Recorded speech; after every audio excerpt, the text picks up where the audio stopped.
Leader of Opposition Business in the House of Representatives, Philip Paulwell, is questioning the decision of Parliament's Ethics Committee to summon Member of Parliament Dennis Gordon to reappear to answer questions relating to his company Jack Den Group. Mr. Paulwell says the move is concerning as the matter had already been fully considered and approved by the House. The Ethics Committee examines requests to exempt members of Parliament if a company they are connected to is involved in any contractual agreement with the government.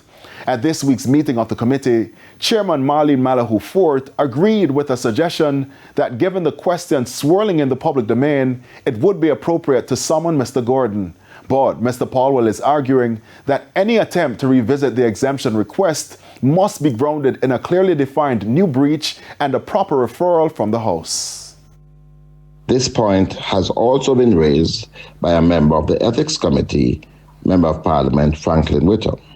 The current approach raises serious questions about consistency and procedural fairness.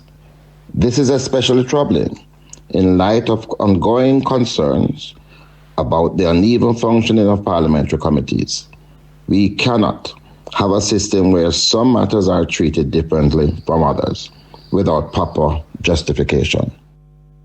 Mr. Paulwell is also criticizing the decision to handle the matter in the public forum, noting that the Ethics Committee traditionally operates with a degree of confidentiality. It exists for good reason, to protect the integrity of its proceedings and the reputations of those involved. We cannot have a system where procedures are selectively applied or where settled matters are reopened without a clear basis. That undermines both the authority of the House and the public confidence in its oversight mechanisms.